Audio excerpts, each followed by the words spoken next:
Hello, hello, hello. Welcome to the June Ballpark Community Council meeting, virtual only, coming to you live via your computer. Very exciting. Thanks for joining us tonight.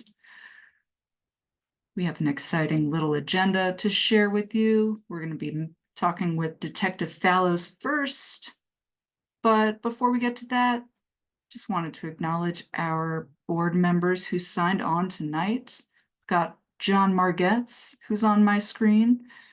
John, would you like to introduce yourself briefly? Sure. I'm John Margetts. I'm the owner of Dynapack, a company located in the Ballpark neighborhood, and I'm on the board of the Ballpark Community Council. So glad to be here and glad to help out.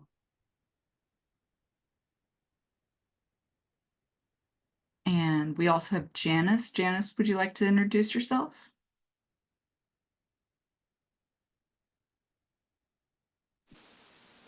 Hi, I'm Janice Liu, and I'm on the board as well. I'm a resident of the Ballpark Apartments, so it's my neighborhood.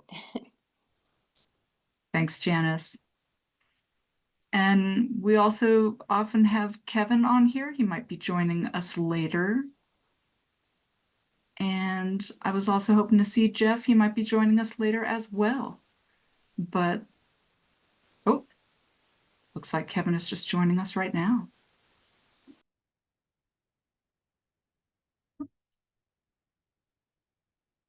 And I'm trying to unmute him, but when folks join, you never know who you're trying to unmute.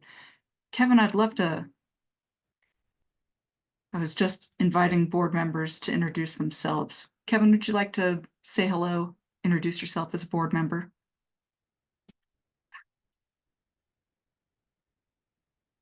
Did I unmute?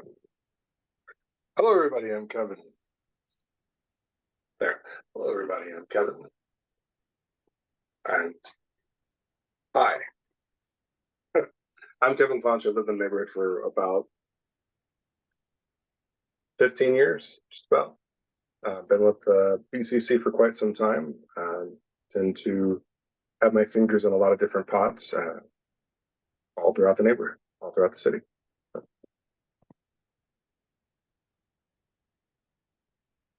Jeff Sandstrom, we've all introduced ourselves but you. We would love to hear who you are and what you're about as a board member of the Ballpark Community Council. Welcome, everybody. I'm fortunate to be on the Community Council, and I'm happy to serve all of our people in our neighborhood. I live on Main Street. I've owned a home in the neighborhood since 2008, and I think this is a great place, so I'm glad to be here. All right, terrific. Let's see. Had a couple people ask if there's a password for today's meeting, which is kind of odd. So I'm going to resend them the link. But Detective Fallows, I'll pass it on over to you. I haven't had many requests for things related to security issues this month, except we have noticed a new massage parlor pop up in the neighborhood. So No. yeah, and that's always a little concerning for public health reasons, public safety reasons. And so just wondered if you had any tips for if folks see things they find concerning. Yeah, absolutely. So for those that may not know me, I'm Detective Sam Fallows. I'm the community liaison detective. So part of what I do is just try and connect with the community and connect resources. And then the other thing is I attend these community council meetings. So when we're talking about massage parlors in the Ballpark neighborhood, I think a lot of us have seen issues in the past or current issues going on right now in relation to like prostitution and some of the other things. Now, of course, not every massage parlor is that, right? But you want to look out for certain things. So a pretty obvious sign if there's something more criminal going on with a massage parlor is just a ton of foot traffic in a very small amount of time. So when you think about a massage, generally massages are like anywhere from probably 45 minutes to an hour, 35, 45 minutes to an hour, right? If you see a bunch of people coming and going, the same people every 15, 20 minutes, it's probably an indication that it's not just going to get massages there, right? So a lot of foot traffic would be possibly an indication.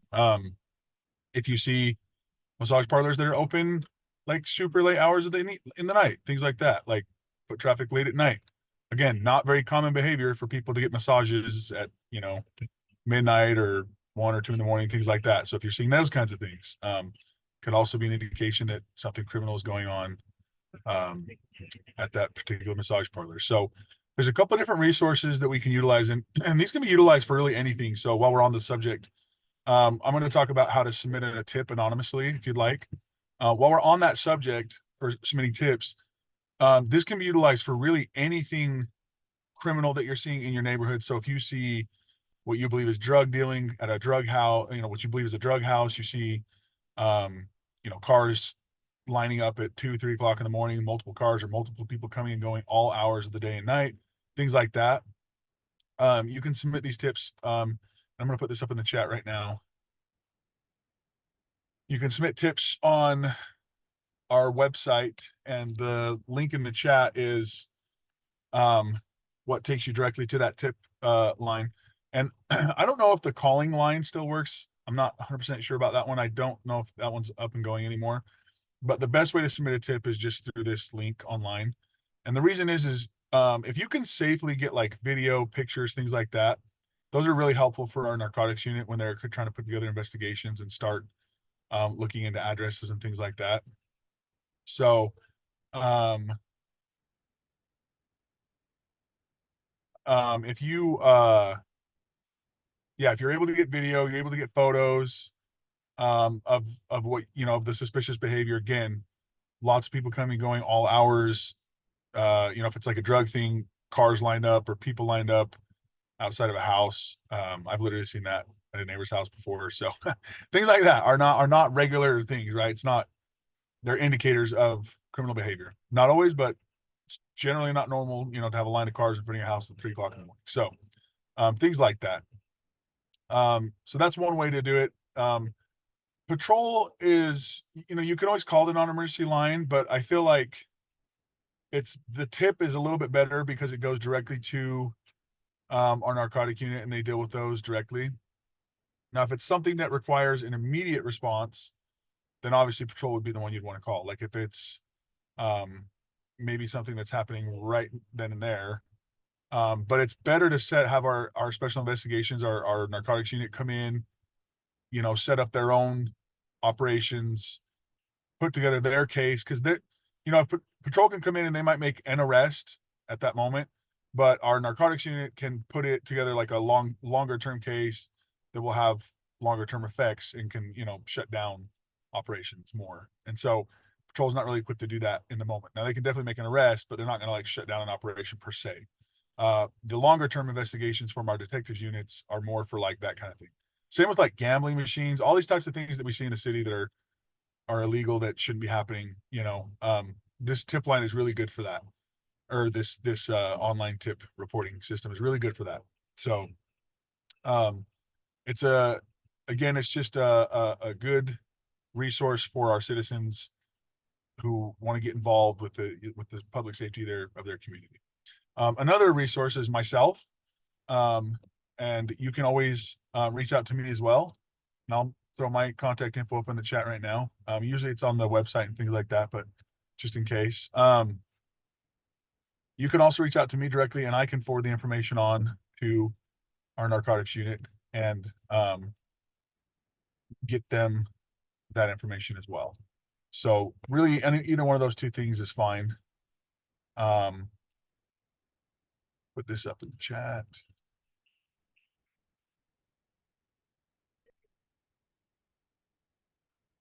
Are there any questions about the tip line, or maybe about like what to look for when it comes to like massage parlors, drug use, things like that?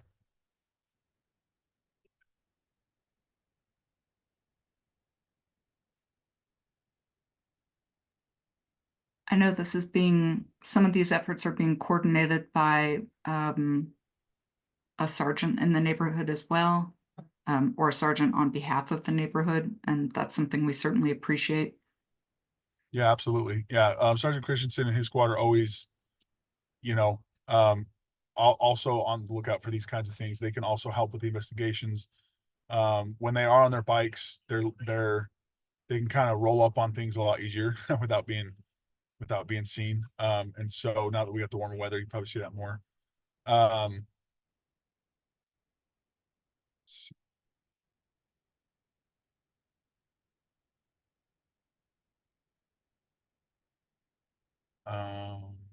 I don't see anything else in the chat. Does anybody have any general questions for me about anything else? It sure is delightful to have this portion of the meeting be a little quiet and be a little short. 2 years ago, that was not the case, was it, Detective Fallows? No, Yeah. that's when I took over, was about 2 years ago. Yeah. Yeah, you had a tough crowd back then.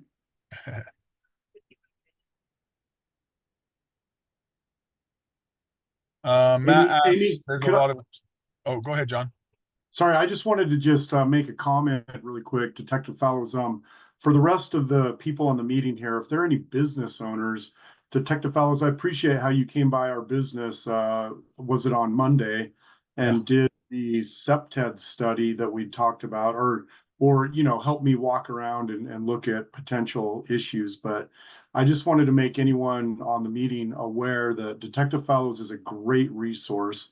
I'm not trying to get you more business, I guess. No, it's okay. But, Yeah. but it was awesome having you walk around and just inform me on different things to make our business a safer and less desirable place for criminals to hang out or people to do unsightly things there. So thank Yeah, you for that. of course, I appreciate the shout out there, John. And that's a great point too. Yeah. Another thing that I can do for you in your business is we can do what we call a SEPTED. That's CPTED, and that stands for Crime Prevention Through Environmental Design. We kind of talked about that a little bit last time.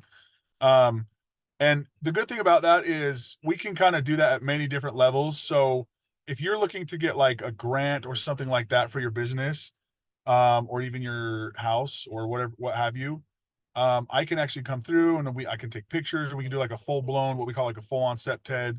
I can put it in a PowerPoint, get you a document and all this kind of stuff.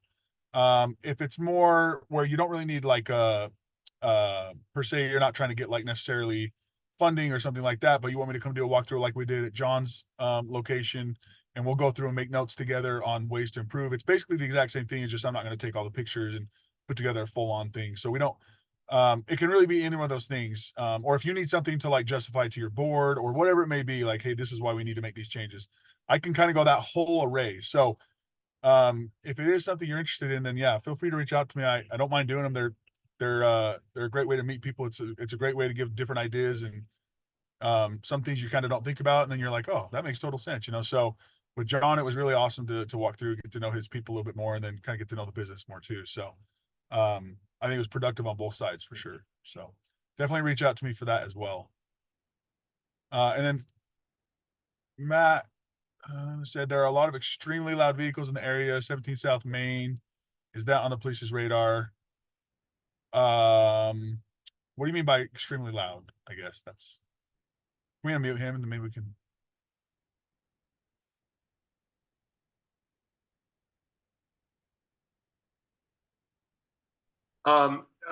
By extremely loud, I mean you can hear it like it's extremely distinct with the windows closed, vibrates your whole house. You mean like loud mufflers? Like, is that what you're talking about? Yeah, like really loud exhausts. Yeah. Okay. Gotcha. And Yeah. this is typically like Thursday, Friday, Saturday nights, obviously, Gotcha. Yeah. So we do, yeah. So another resource then for you, Matt, or anybody else who's interested in this is, I'm going to just throw it up in the chat as well, so that's easier to find.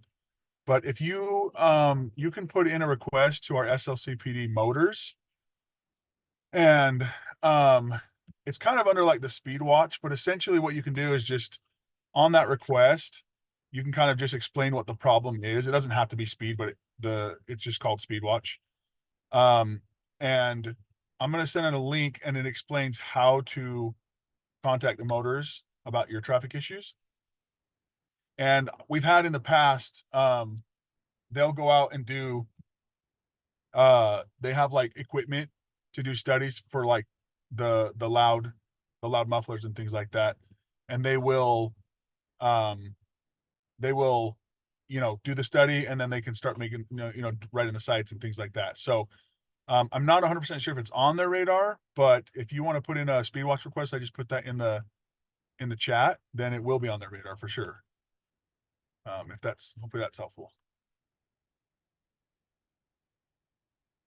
Jeff, yeah, I think that's a good point for sure. And John as well. The closing of the Main Street Motel has been helpful, absolutely. And then just on that subject, I've been staying in touch with the owner on a pretty regular basis, making sure that everything's staying, quiet over there. Knock on wood. I don't like that word, but and then I've also been just making sure with Sergeant Christensen and his squad have been doing a phenomenal job, just kind of making sure that place stays, calm and free of major issues. So far I haven't had any complaints, which is awesome, because I know that was obviously a very big concern for the community, for the neighborhood. And so I'm really glad that so far, we haven't had any issues. So we'll take that as a win right now for sure. Any other questions or any other things I can follow up on for anybody? I like to work, so put me to work if you need me. James?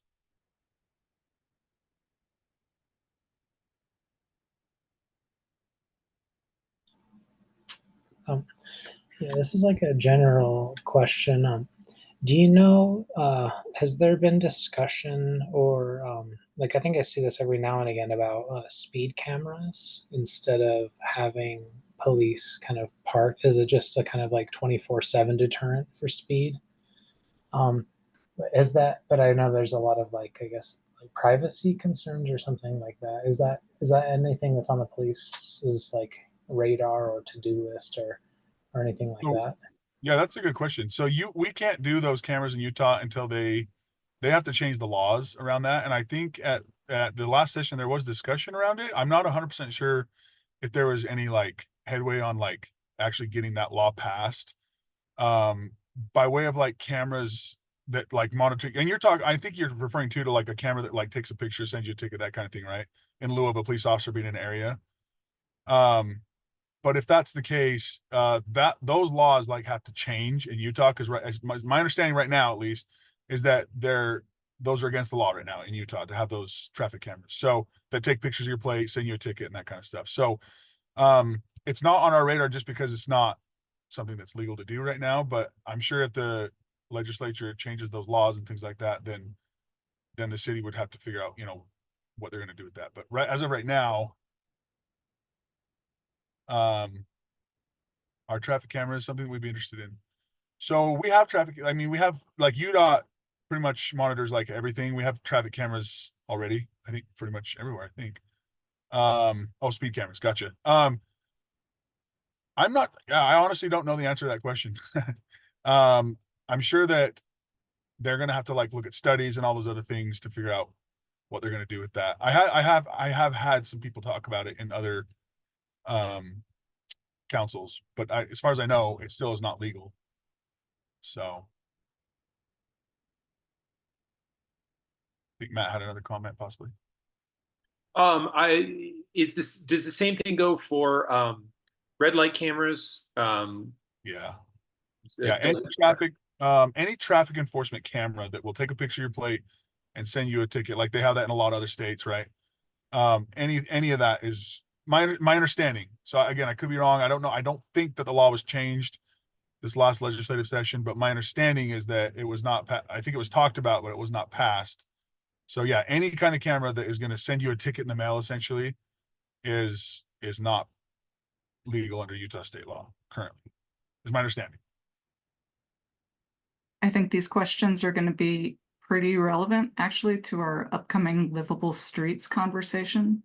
So I'm glad you guys are asking these questions. Yeah, for sure. Any other questions?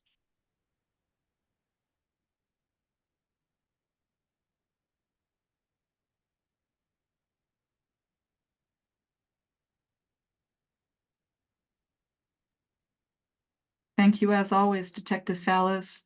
Yeah, just anybody reach out if you have any questions, and my contact info's up there. Just a quick email is usually best to get a hold of me, and I'll be happy to follow up on anything or reach out. Or if you want to step Ted, or if you know someone, just let me know. All right, excellent. Also along the lines of public safety, you know, it's getting pretty hot out there. One of the things that folks are starting to push out right now are the cool zones. We don't have one in our neighborhood. The closest ones that we have are city libraries in Glendale and the main library, but you can check out maps.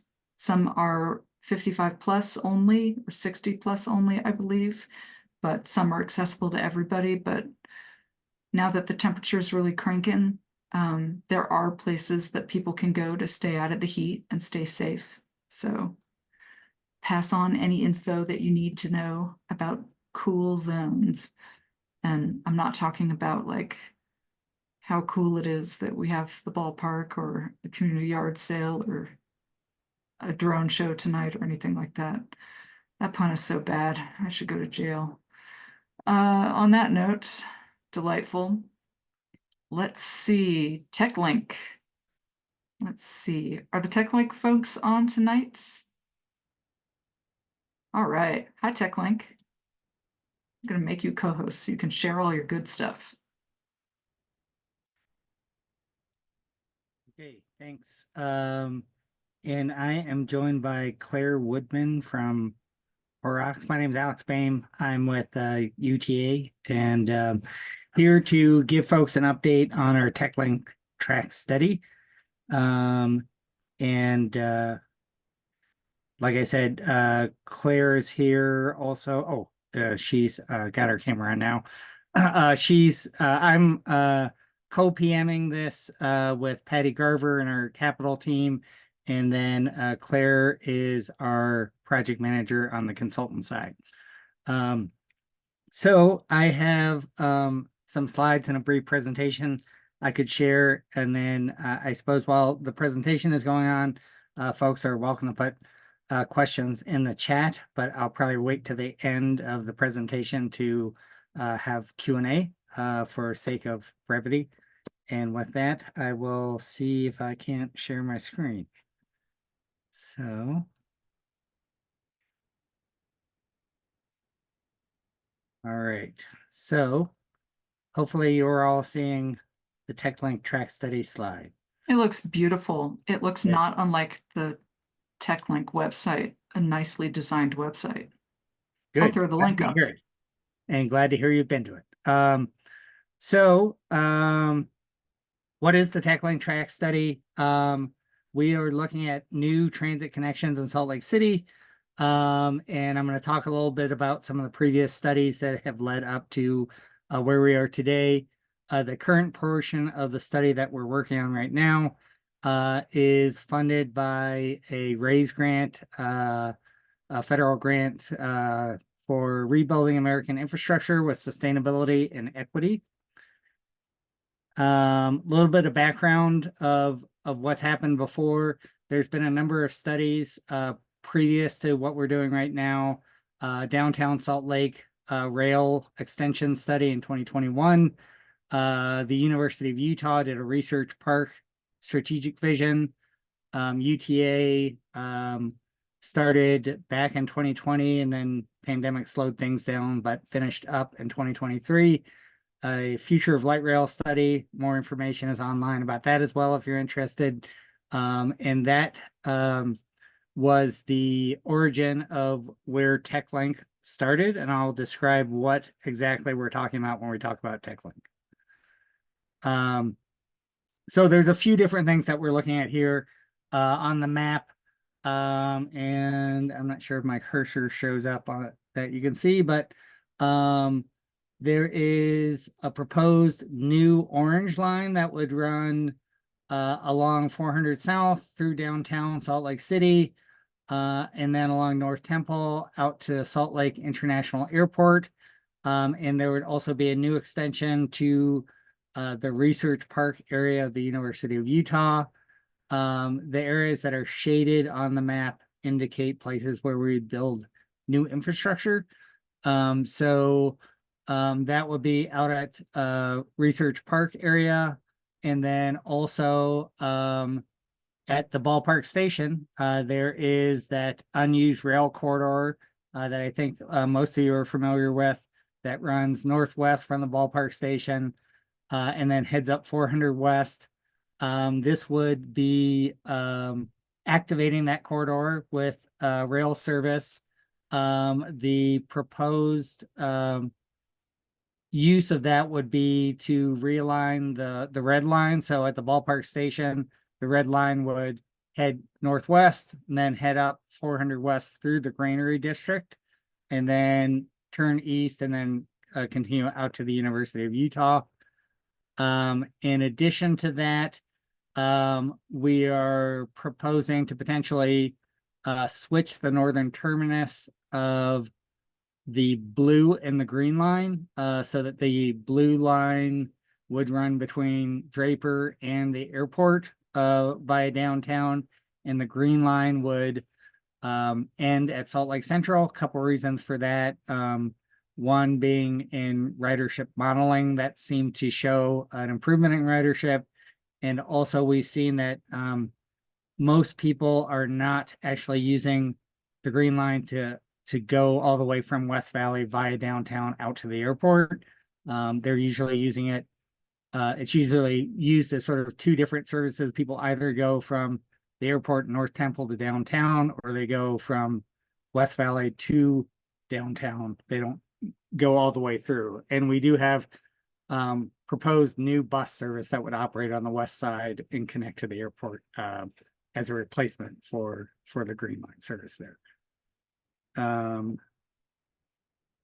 And our project goals here are supporting long-range transportation growth, and that's both local trips and regional trips, and really, so that's improving our entire network, improving operational reliability and capacity.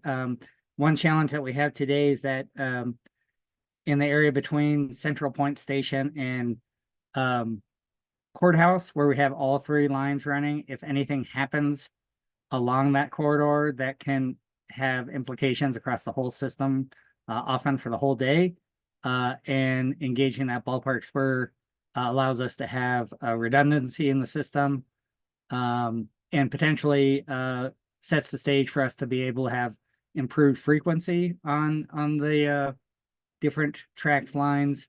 We want to improve access and mobility, and we want to foster economic development. The Granary District, which I think folks are probably familiar with, is growing at a rapid pace, and kind of I live right close to it, and even every time I'm in it, there's something new each time I'm there. So and then increasing access to opportunities. As I mentioned previously, the grant is focused on equity.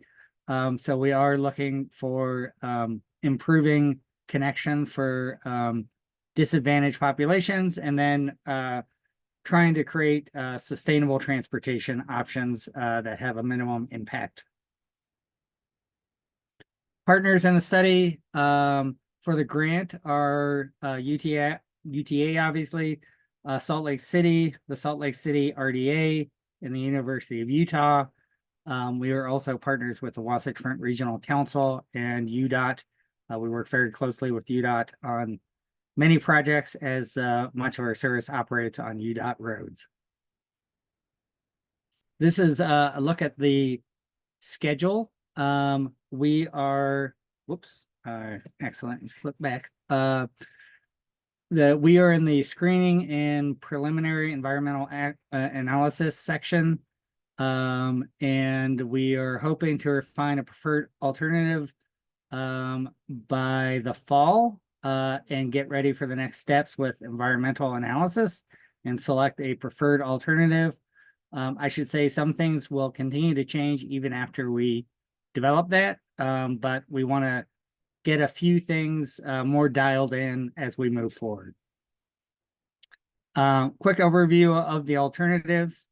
And yes, Amy, I think you had your hand raised.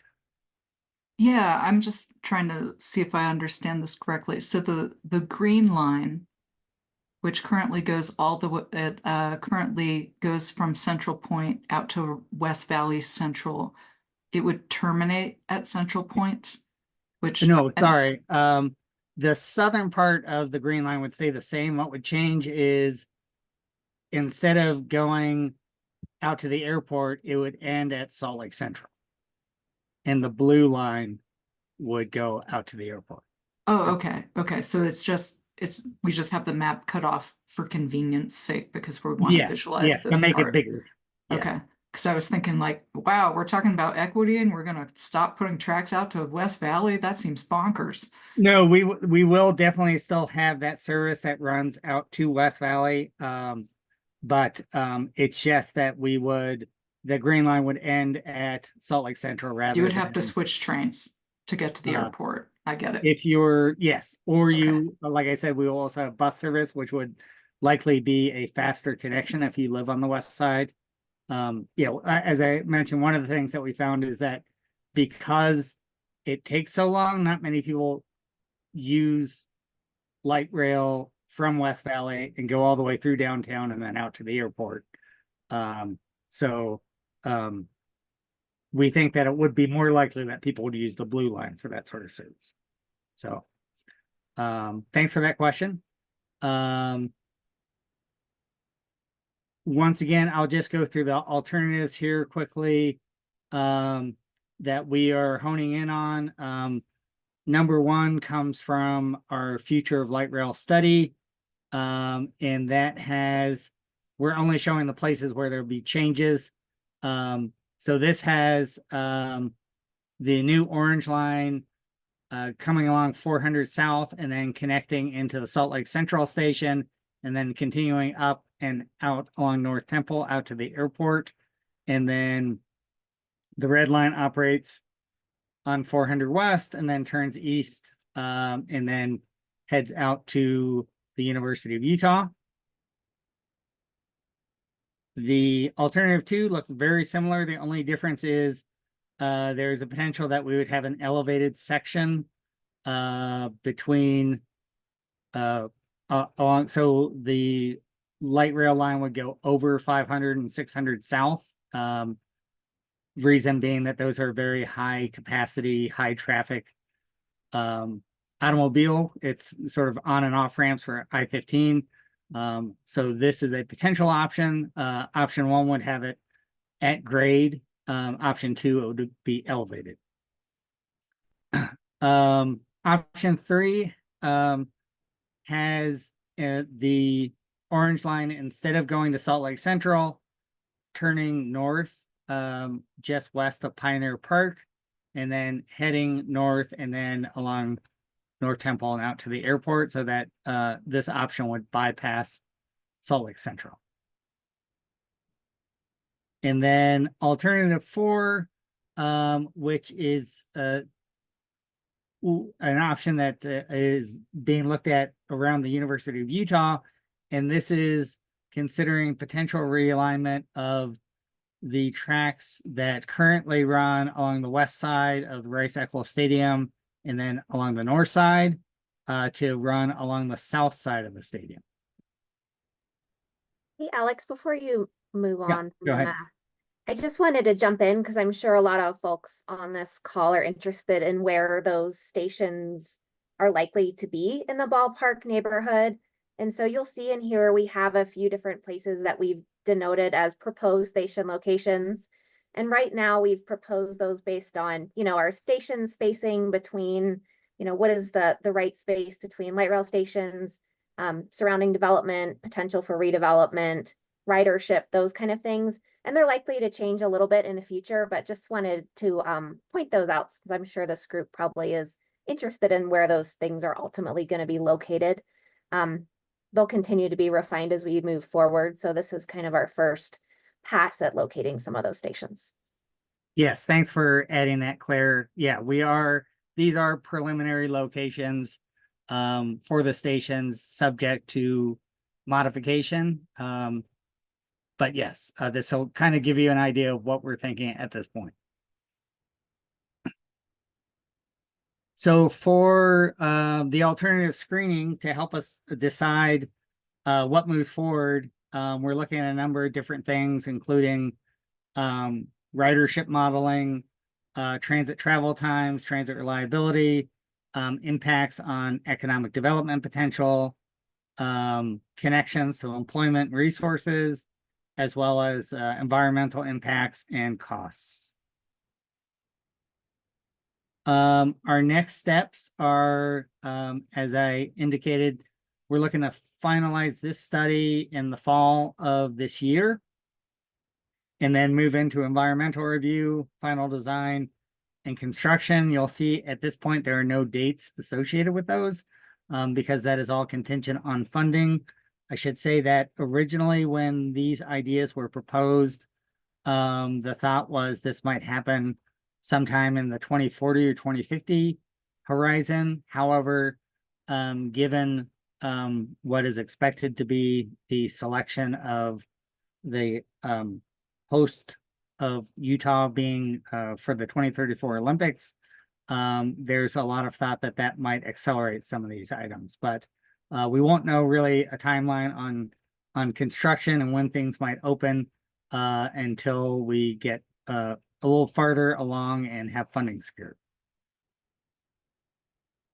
And then this just talks a little bit about the public engagement that we have done so far. We had a number of different events and public meetings, and we're reaching out to community councils such as yours. We were at the downtown or Central City Neighborhood Council last night.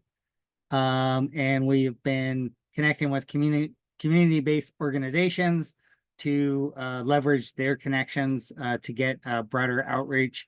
And Claire, I know last night when we talked about this slide, you had something else that I forgot again. So that's okay. I just wanted this group to know that we'll be hosting our final kind of formal engagement push later this summer as we're looking to select a preferred alternative. We'll be sharing the results from our alternatives evaluation for all of those alternatives that Alex ran through, so you can see how they perform, share your thoughts. That'll be our last formal outreach period through this project. We're of course always accepting comments and thoughts on our website, so please feel free to check out the website and sign up for updates or sign up to get on our email list. So when our next public comment period comes out, you'll be the first to know. Thanks, Claire. With that, I'll open it up to any questions, and I will share our TechLink study website, email, and phone number. And if any folks have questions, please feel free to either put them in the chat or I guess ask to unmute, and happy to discuss. And I think James has raised his hand.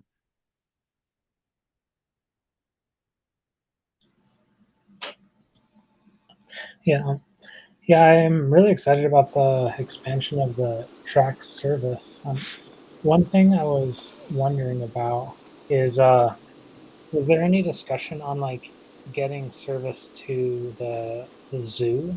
Because I know that that's like, seems like having service to like where people like tend to like travel from out of state, or not out of state, but like out of town to visit. Yeah, like I'm super excited about having expanded service in Research Park. I just wish it was like a little more detailed there, because that's like ironically Research Park and like the zoo area is like one of the more difficult places to navigate if you don't have a car. And then go ahead. I forgot if there was something else. Yeah, I guess. Oh yeah, and then another thing I've emailed back and forth with UTA about this a little bit is about having service at 1700 South. And like, yeah, it seems like this is it seems like there's nothing currently planned, like, you know, between 21st and 17th. And I think it was told that, or I was told that is essentially like the density wasn't quite there. It did seem like maybe the, yeah, so I was just wondering if you guys had any comments to that, because it does seem like there's quite a bit of development around 300 West, which is, you know, just a block away. And then there's other, like on the corners of the main streets, like 17th and whatnot, a lot more density going in. Sure. there's a couple of things in there. They're all outside the scope of what we're covering in this study, but I can give you some additional information on all of them.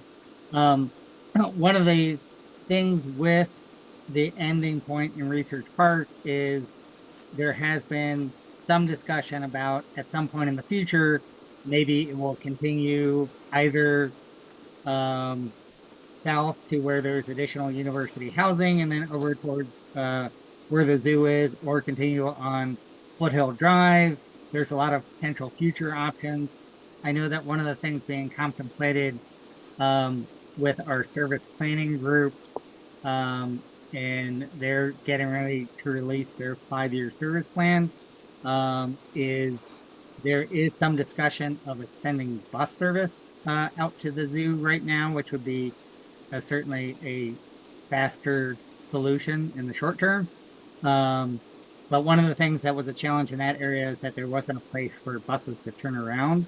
And I think they may be wrapping around that solution. So I think that may be potentially proposed as an idea to be, should funding come available to happen within the next 5 years. As far as adding a station at 1700 South, I know that in the Ballpark Station area plan, that was listed as something that had community support. That would be something that the city of Salt Lake would need to initiate with UTA. If there are folks who want to advocate for that, that's something that we want to make sure the city is on board and wants to put an application. There would be a process that needs to go through, because we need to look at what the operational impacts are, what the benefits are, make sure that there's room for a station. So there's kind of a lot of study and analysis that would need to go through to see what the impacts of that would be. But like I said, if that's something that that folks are supporting, I think that would be something you'd want to advocate with Salt Lake City and council and in the mayor's office to see if that's something that they would support. I think I covered the questions on that one. Did other folks have questions? I'm sorry, I'm not good with raising my hand, but this is Janice. Can you hear me? Yes.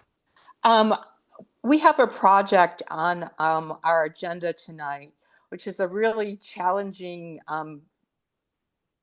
piece of property that is kind of right at that intersection on Paxton, where it looks like you might have that 400 West line come in. They're proposing to put, I think it's over 300 units there. And I'm just wondering how that might impact the development of that site or the development of the new line there. There really isn't that much space. And I don't know, like what the requirements are for some sort of separation from sound and vibration and that kind of thing. Wait, hold the right. phone. Before you answer that question, I did get a message this afternoon, so day of, that project is being scaled down. And so we moved it off the agenda today, and it will be presented in August because some changes are being made to it.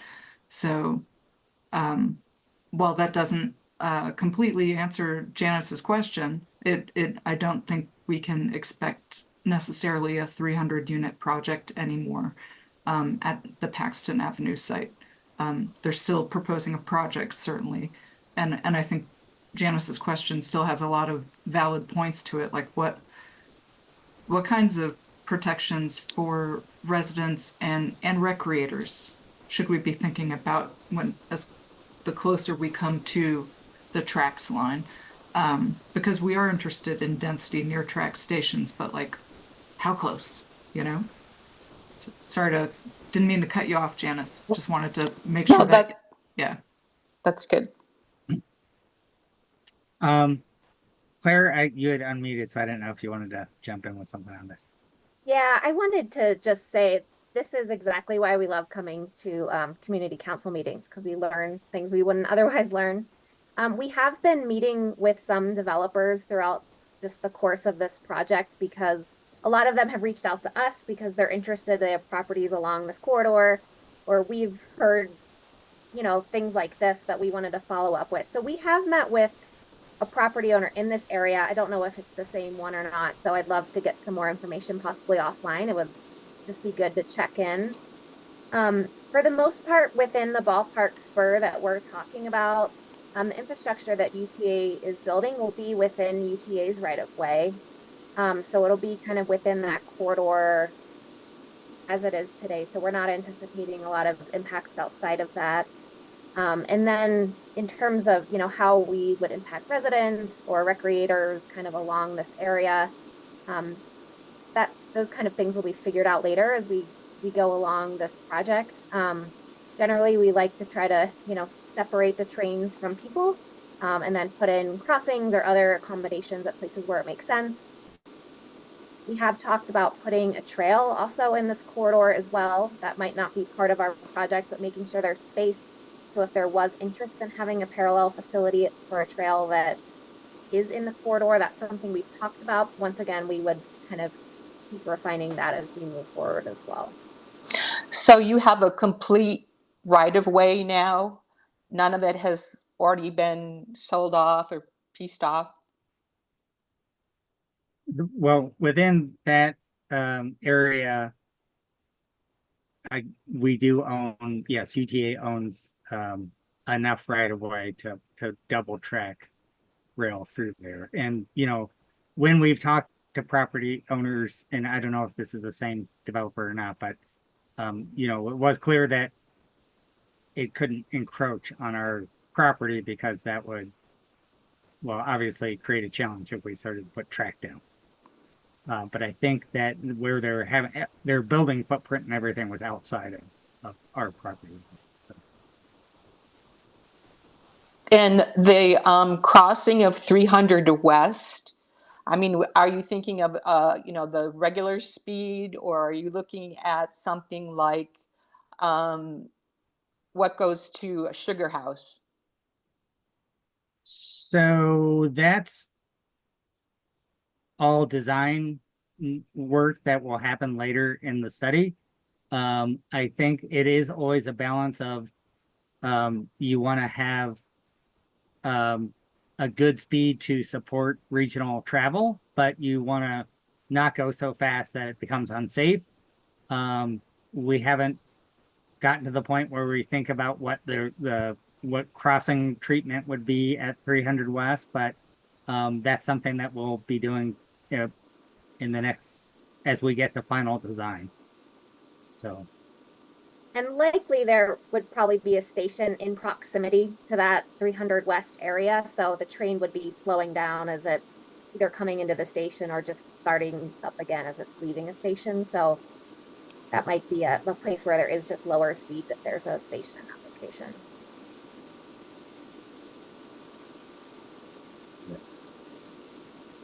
Thank you.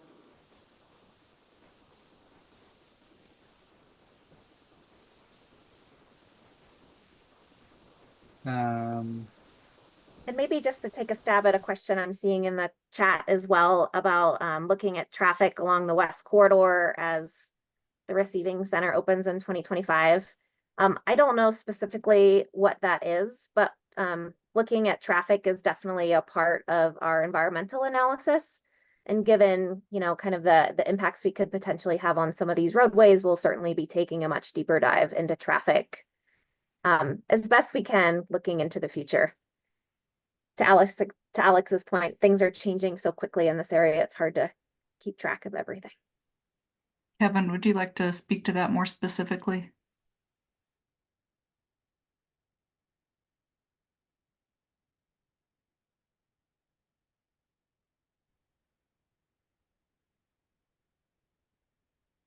I can also take silence as a gentle no.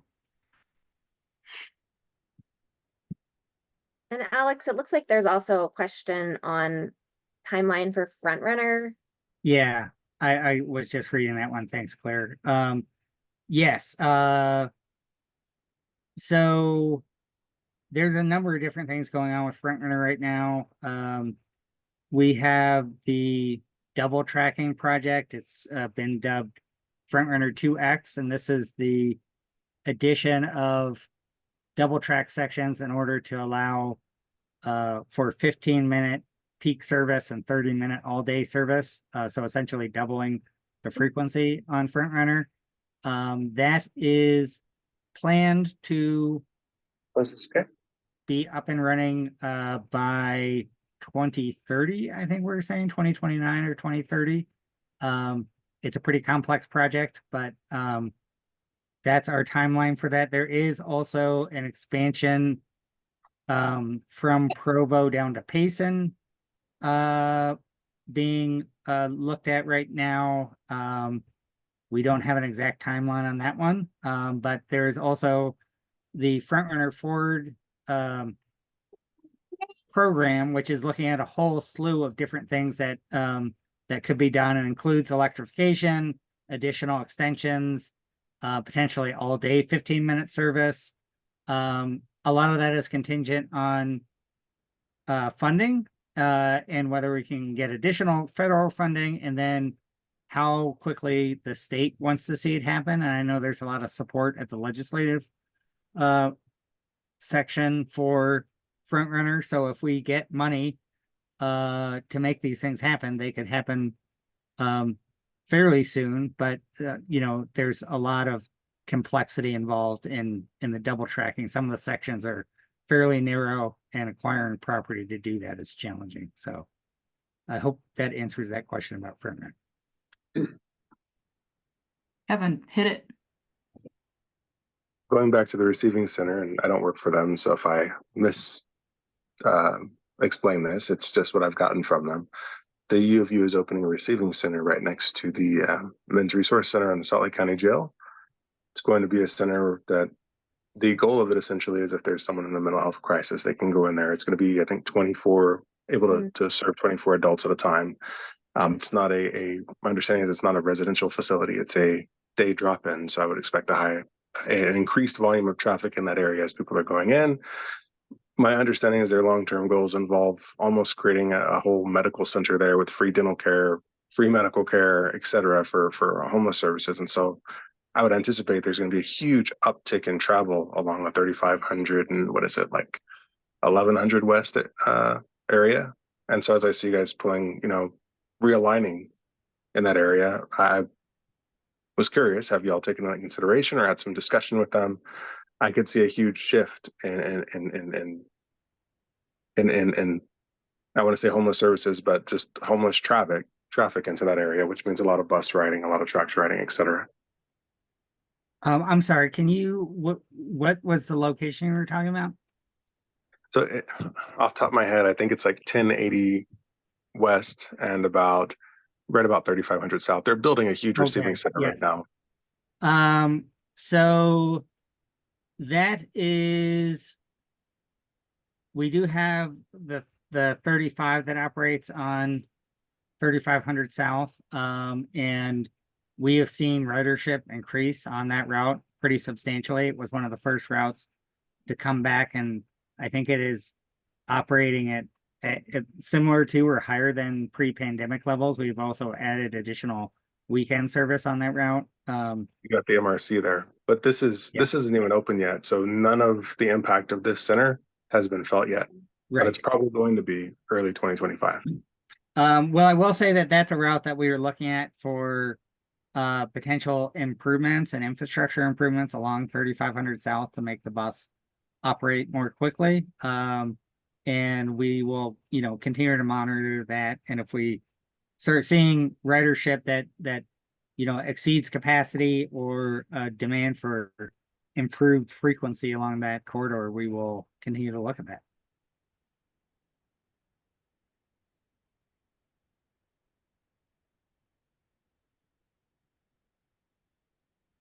Okay, good conversation.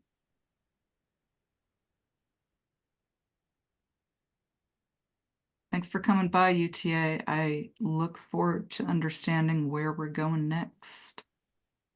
Well, thanks so much. If you have any questions or think of something after we jump off here, I believe that Claire has put our contact info for the study in there, or Yes. yes. So yes, so feel free to reach out. And we're always happy to come talk. Thanks Thank for you, having us. Claire. Thank you, Alex. Thanks. All right, there might be a whole slew of people on here to talk about exciting developments with what could happen in Zone 5 of Livable Streets. Zone 5 is in between State Street and West Temple and 1300 South and 1700 South, but maybe they're gonna, oh, look at all these zones. Ooh, look at that. Ooh.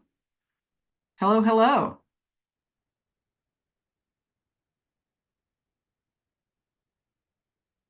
Bill, you're sharing but muted, I think.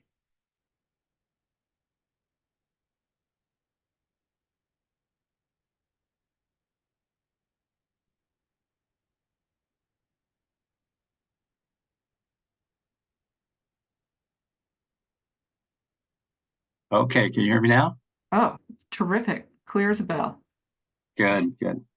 Hi, this is Bill Baranowski with Salt Lake City Transportation. I'm the planner for the Zone 5 and Ballpark neighborhood. And we met with the community council about a year ago, kind of to kick off this process and let you know what we're up to. And since then, we've had some public engagement, open houses at Whittier Elementary. We've had at least 2. And we've also received a lot of comments online. And we have an ongoing survey for any zone throughout the city for traffic calming and the Livable Streets program, which is basically traffic calming. And I'll just jump into this and show this Zone 5 neighborhood. So the Zone 5 neighborhood is bordered by 13th South on the north and 17th South on the south end, and includes, it's also bordered on the west side by West Temple and on the east side by State Street. And the Livable Streets program is designed to provide traffic calming and slow down traffic primarily on residential streets. So we don't include State Street, which is kind of a commercial street.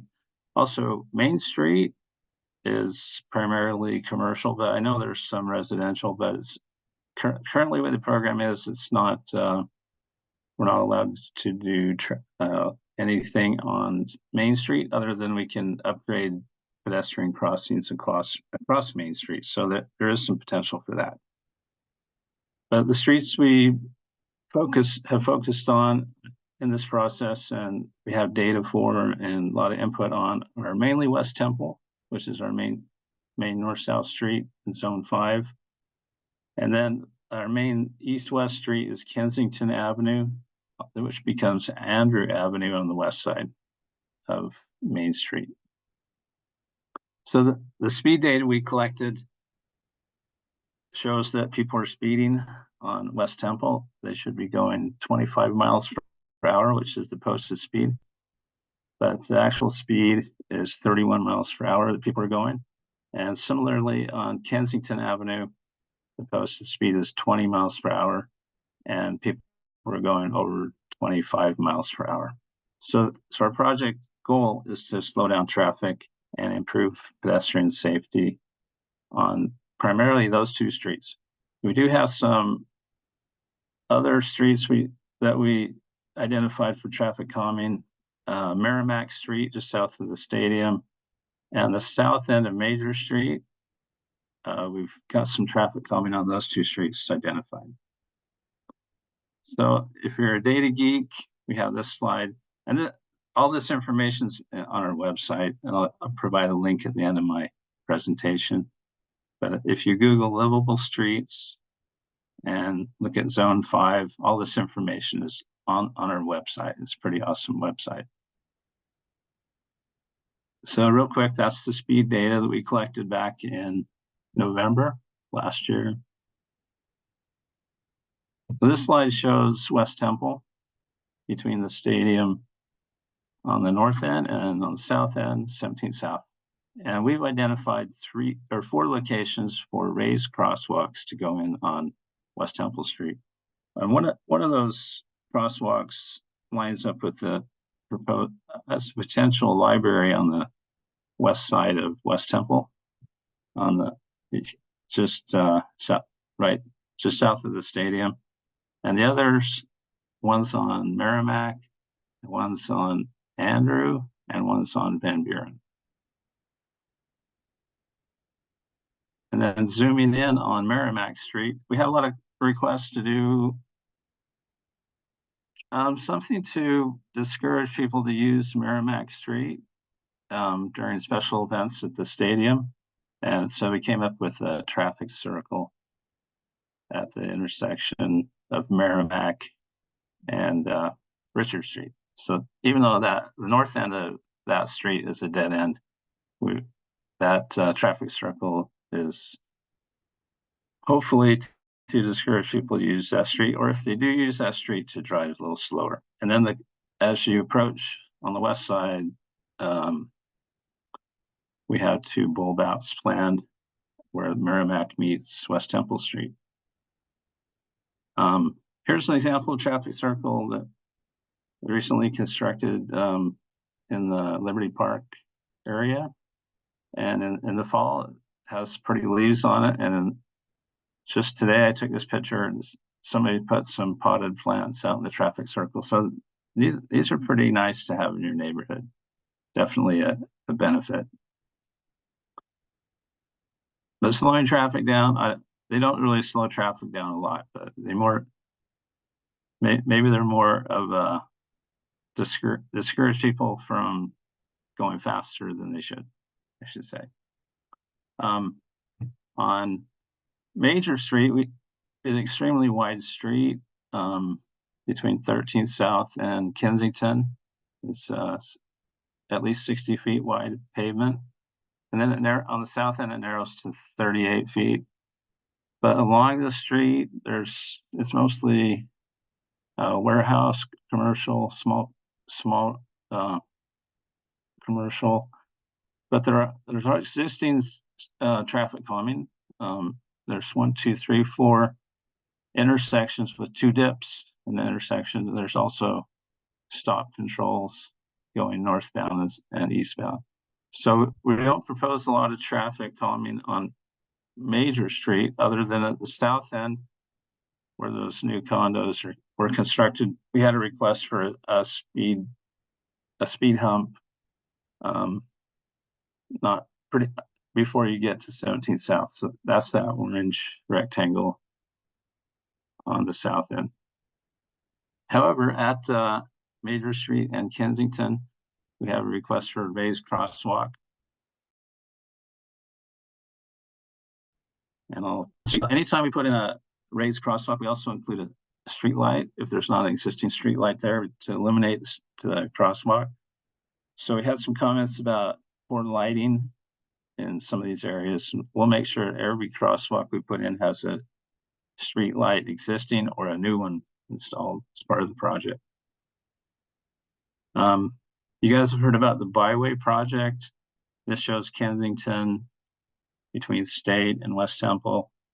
The byway intersection, here's a shot of it in green. We're not including that as part of our project. That's a separate funding process, and we're gonna let them build that. Mainly a bunch of bulb outs and bike ramps. But so as you go east-west from State to West Temple, we do each section will have 1 raised crosswalk. So this other raised crosswalk on the west end is right by the old church, and it connects to north-south on the west side of Richard Street and the old church. And then the one here at Major Street, those sidewalks don't quite line up, so it'll be kind of an angled raised crosswalk. But we found those to be pretty effective.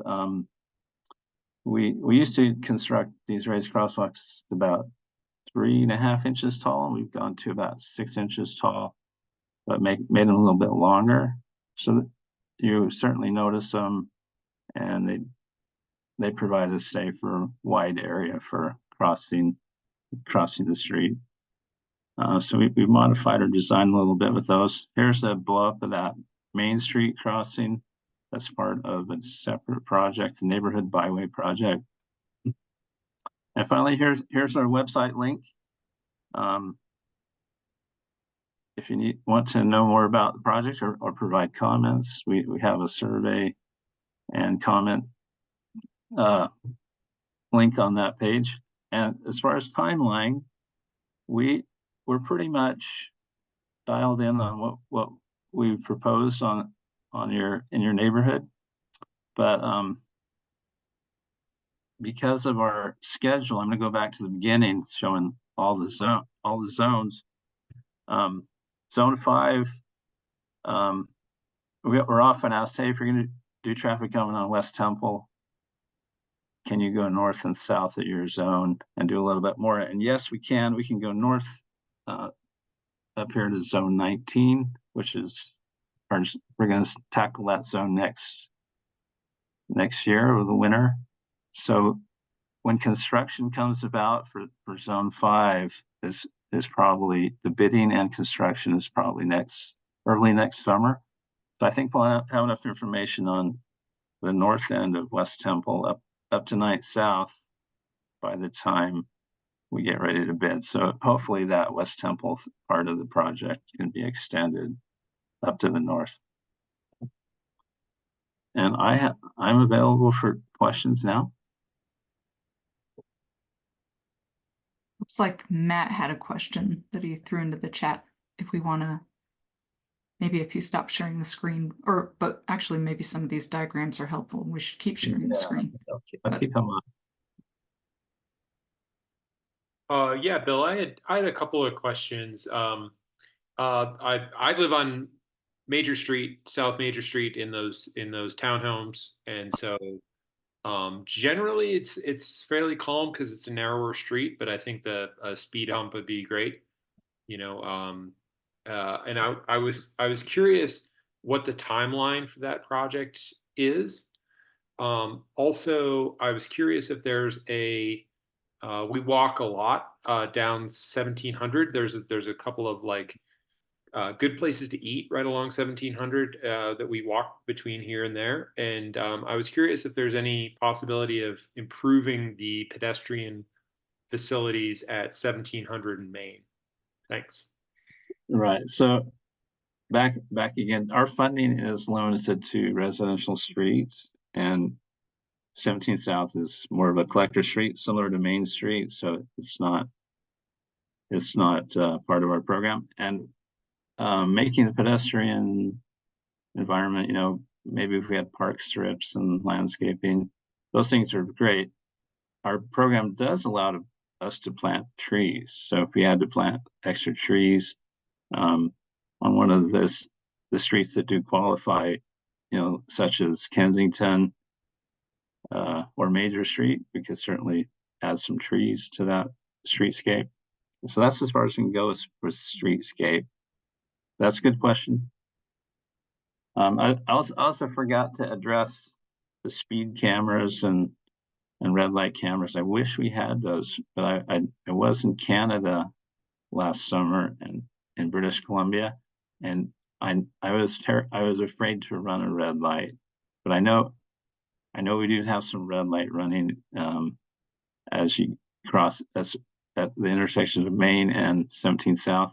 So I guess I wish we could have red light cameras. That would be a great benefit to our safety.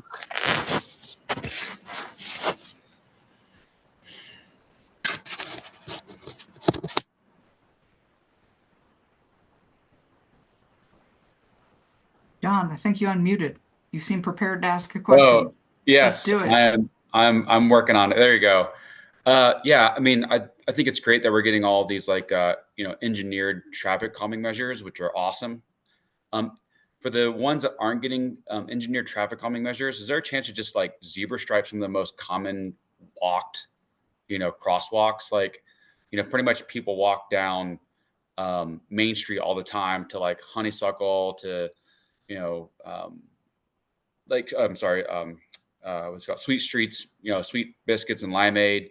And some of those just having a zebra stripe to remind drivers that when they're entering or exiting our residential neighborhood that, hey, people are walking here, and like paint can't be that expensive. I mean, I know we're talking government here, so paint could probably be really expensive, but still cheaper than, some of the other projects, just.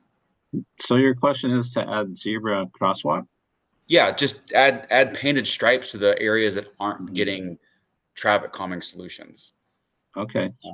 Like as just as an added bonus to the roads that aren't getting any traffic calming, like where there's crosswalks there, just adding zebra stripes as a low cost kind of reminder that, hey, people walk here. So I think zebra stripes are a great thing to do at busy crosswalks. Right now, the city is limiting those zebra stripes to school crosswalks that are identified for school children. So the crosswalk at I believe Main and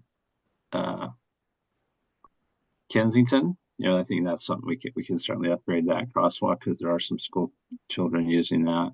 But we're limited right now to those locations. But regular marked crosswalks, we can also, upgrade a lot of those just with regular parallel markings. But the zebras, right now, they're limited to school crosswalks.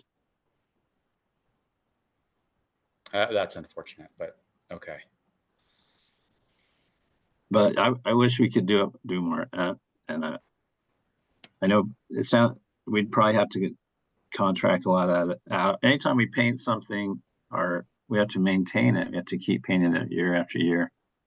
And there might be some pushback from our streets department to add a lot of new paint like that. So I think that might be also a reason the city doesn't do it.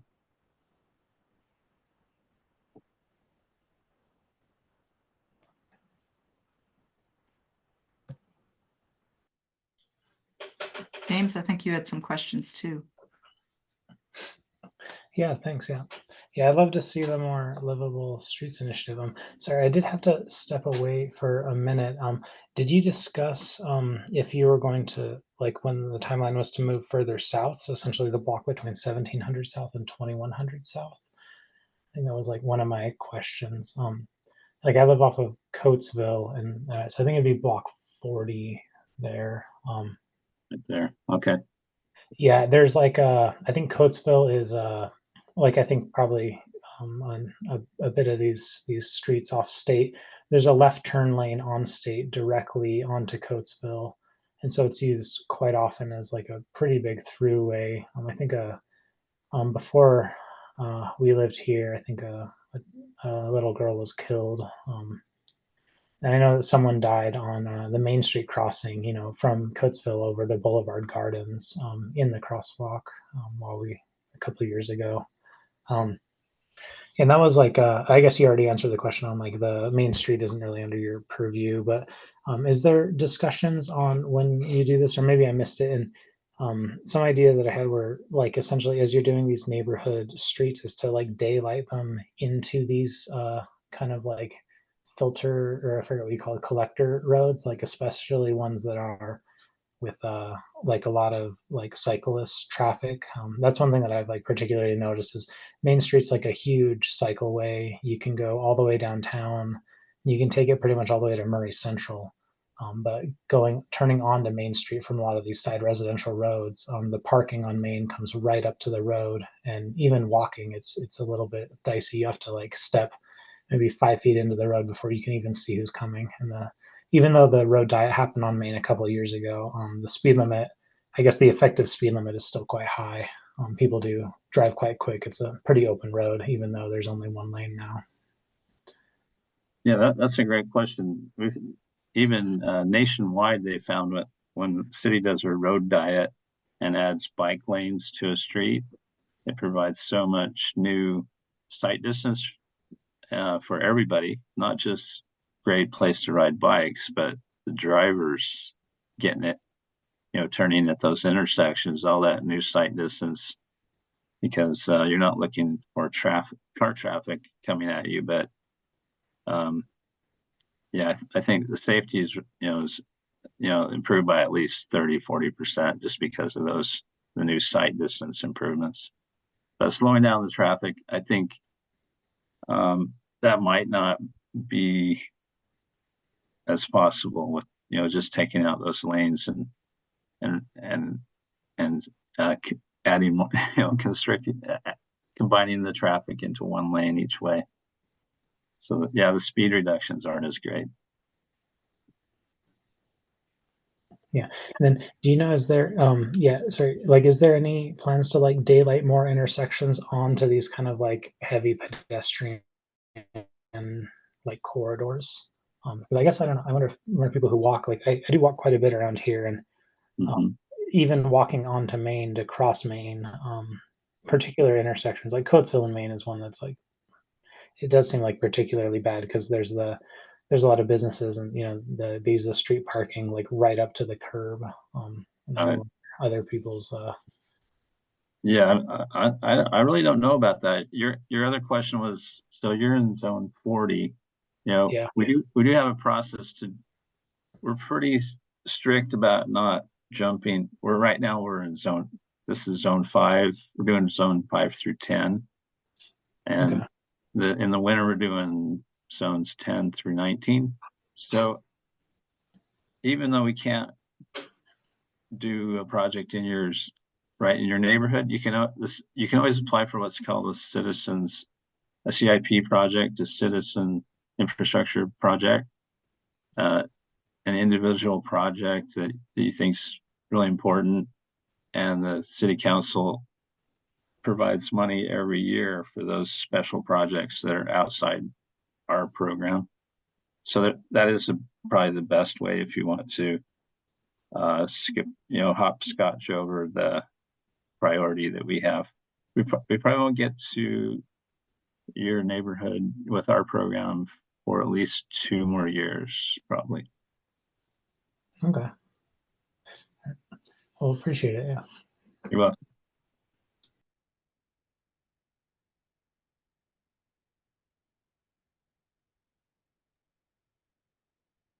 All right. That being said, thank you very much. Thank you. We'll have to reframe zone 5 from the original bees in the ballpark, but no matter what the destiny is for the ballpark, we will look forward to, I think we'll look forward to some traffic calming, and even more streets may be residential at that time. Thank you.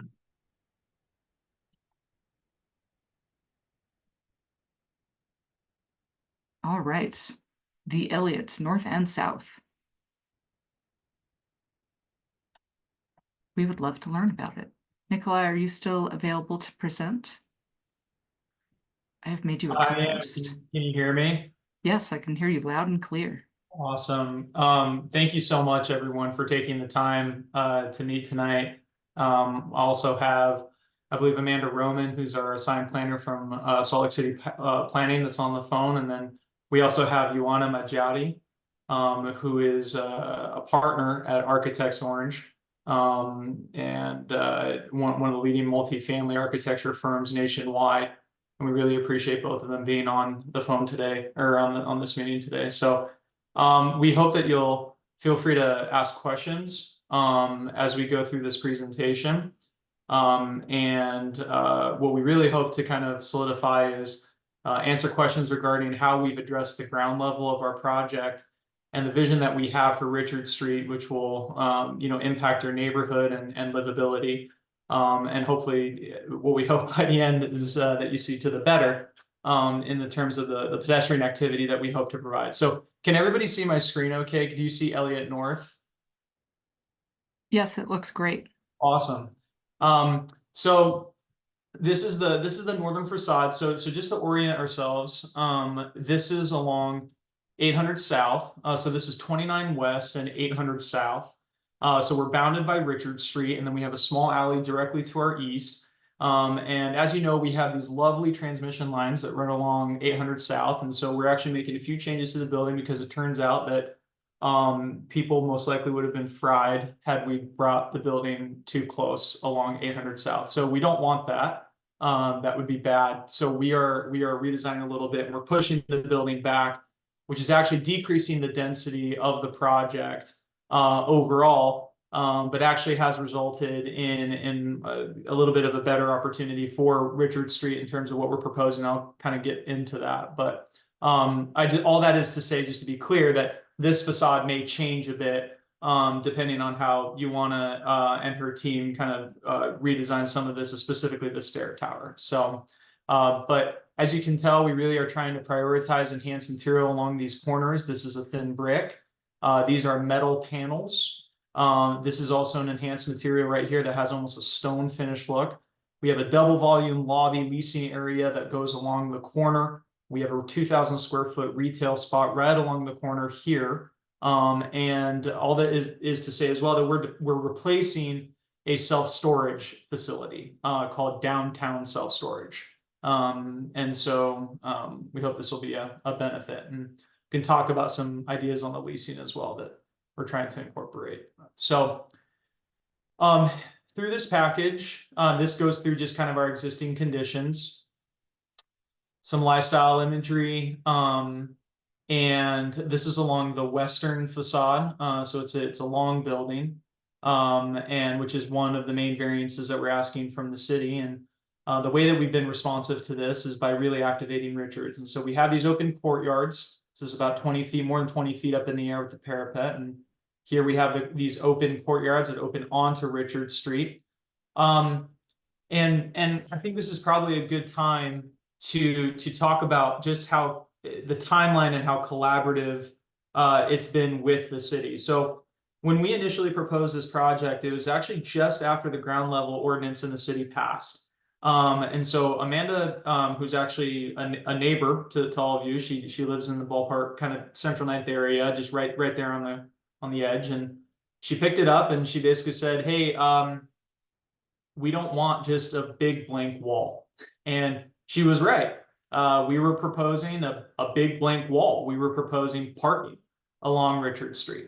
We had these murals that were here, and this is kind of typically how we design these multifamily buildings. And you know, we knew there was a ground level ordinance. We really didn't know what it was, to be honest. And this was kind of on us, is that we were not responsive to the new design standards for these neighborhoods. And the city quickly told us and said, hey, you know, we've passed these design standards. You have to activate public streets, and this is what you need to do. So we literally went back to the drawing board, and we spent a lot of time and money initially having an initial plan, and we went back to the drawing board. And ever since then, I've lost count of the amount of meetings and time we've spent with Amanda and with Salt Lake City Planning.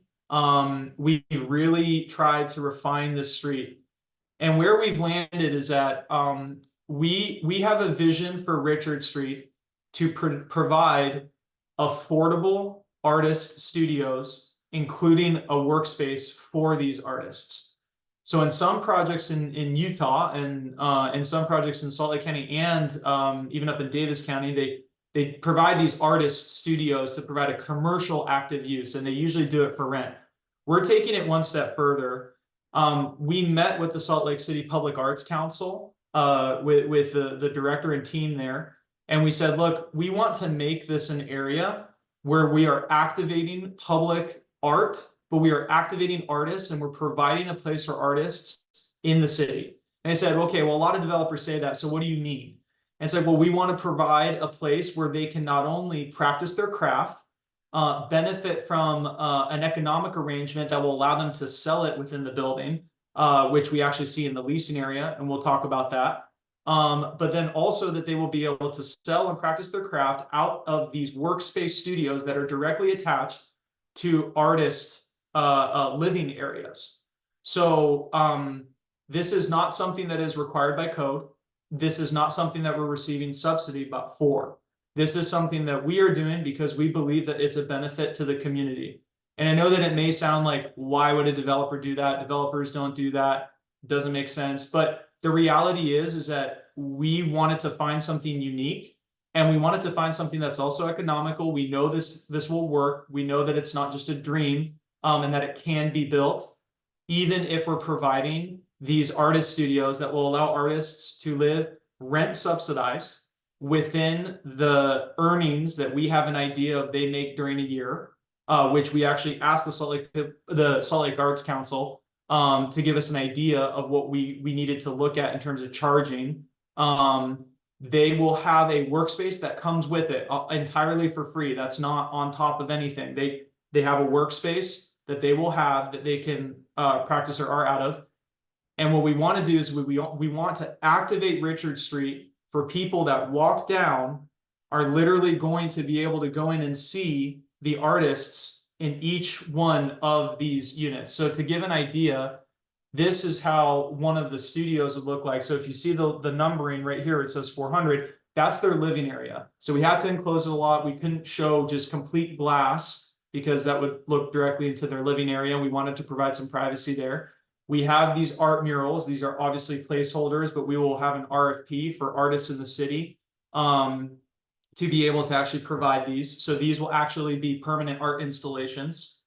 And then the artists themselves will have their area right here. So as you're walking down Richard Street, you presumably, and what we hope, and candidly, we're gonna ask that the artists that qualify for these units do this, is that they make their art, their area, their workroom, their space accessible to the public, and accessible in the sense that they are showcasing their work. So if we hop back, we've been able to provide about approximately 6 of these artist studios along Richard Street. And these are just some lifestyle imagery, but I'm gonna just skip real quick to the site plan. So one benefit of having this longer building is that we've been able to activate it all the way down. So as you can see, an artist will be able to live in about a 450 square foot studio that will be rent subsidized, truly affordable, truly affordable. And then we have work studios of 160 square feet. As we've cut the building back, this flex space has disappeared, and we've actually added an additional artist studio in that space. One thing I want to highlight is one important element of the ground level ordinance has been really activating, it's been activating the ground level, but with active uses. And so our leasing areas, if you go into a typical apartment building, a leasing area is kind of quiet. You know, people come in, there are 2 people sitting at a desk. Sometimes it has a hospitality feel, and you walk in and somebody's trying to sell you an apartment. That's typically how they work. The city basically said, hey, we want to challenge you to think differently. And it was actually the city that had a great idea. And they said, you know what? Is it a possibility of actually making this more of a gallery space? And we thought about it and we said, well, how would that work? And then it kind of dawned on us that, yeah, absolutely we can. We can literally transform our leasing area, which is usually a dead area that is primarily just for people trying to rent an apartment or for people that live in the community. And we can transform this into an active gallery space that will be accessible to the public during business hours, in which somebody from the public can enter in there, never lease an apartment in this building ever, but look through the gallery of available art that are offered by our artists. A typical gallery will charge somebody 30 to 50% in commissions, which is not great when you think that for a lot of these artists, they're already struggling to begin with to make their art commercially viable. And so what we propose is that this is already going to be staffed on our dime to be able to service the apartment community. But these are also people that can be trained. They're salespeople. They are 100% trained to be able to answer any questions for somebody that wants to get in contact with any of the artists that are living in these spaces and to be able to purchase their art. The artists don't have to worry about paying any commissions. The artists don't have to worry about what that would mean. They can conduct their business and we can feed them leads directly for people that see their art in the leasing and gallery space. So we're really excited about that concept. Another thing, benefit for the community that we believe it's a benefit to the community is actually a mid-block connector. This actually came pretty late for us, realizing that we do indeed have a mid-block connector to the southern end of our building. And we, again, had to go back to the drawing board to make sure that we were responding to this. What this meant is that we actually have created an open, basically, pocket park for the community to be able to walk through, to be able to have open space. Right now we're not showing anything by way of benches or anything like that, but that's something that we can easily add. We do have a neighbor to the south that's directly there, but this is open space. This occurs in the north building, and this occurs on a south building, which is a separate building as part of the broader project. What we have here is we do have a cantilevered element of the units above. We'll make sure this is extremely well lit, secure, and lit 24/7 actually, to make sure that we're preserving security. So with Richard Street, you know, we have a lot of public art. We can definitely say that. We have a lot of murals that are going to be available, and we genuinely hope that this is going to be a benefit not only for the ballpark community, but for really the surrounding community at large, and that people will use this as an example of how to activate these ground levels going forward. We're happy to answer any questions at all regarding the design or what we're trying to provide here and the vision that we're trying to achieve.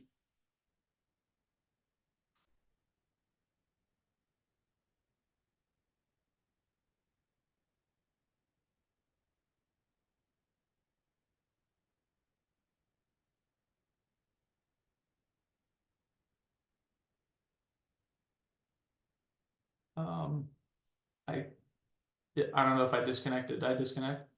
No, you haven't. I did. I was curious. The building, this building looks great, especially with the, you know, those art studios and the utilizing the leasing office for more than just, you know, apartment leasing. I was just curious, how much parking are you having to build for this development? That's a great question. So this is we're parking about 0.95 per bedroom. So approximately, you want to chime in here if I'm off, but it's about 1.25, 1.3 per unit. Is that correct? Oh, I think you're on mute. I'm trying to find, there we go, Amanda, and I'm trying to find all the relevant folks to unmute. Oh, sorry. Oh, there she is. Hi, can you hear me? We can. Yes, you are right. I'm sorry, I was muted and I could not unmute. But yes, you are right. It's approximately 0.95 per bedroom and 1.25 per unit right now. 1.25 per unit. So we do have a substantial amount of parking, but a lot of it is below grade. So we're actually incurring a cost for this that's over and above what a lot of developers are willing to spend. We actually see that there is an extremely high demand for parking in these types of communities. We kind of survey a lot of different projects in the area, and what we've seen is that, and I guess it's fortunately or unfortunately, but we see people using public transportation, but for some reason in these communities, we have some that will use public transportation and yet they will still park a car in the community. They'll actually even pay for it, which is a bit odd, but we don't really understand that consumer behavior outside of the fact that this is what they choose. What happened was that there are some projects actually in the vicinity that have smaller units, right? So we're talking 385 to about 450 square feet. And they leased up something about like 22 units, 23 units per month, and right as they delivered, which is actually a very good velocity. That's you know, typically if you're exceeding 20 units per month in our market, that's great, especially right now. And they did it over the winter. So they leased up, and then next thing you know, they just stopped at 70% occupancy, which in a multifamily space, an apartment space, if you're not above that 90%, it's actually really challenging to cover the cost of operating the property. And so it stopped, and we were saying, what is going on? This was going so well. It was a great design project. It turns out that it stopped at 70% because they ran out of parking. People actually turned away. They stopped leasing units in that project entirely, because they weren't able to offer a parking space. So I'm an urbanist at heart. I've developed in DC, in parts of California. I would love, candidly, for consumer behavior to change when it comes to using a vehicle and even EVs. It would be great. I think it would be better, candidly, for our cities or towns. But in the end, what we're seeing from consumer behavior is that these projects really struggle if there's not sufficient parking. So we are incurring significant costs going below grade to provide parking that is in that 1.2 to 1.3 per unit range.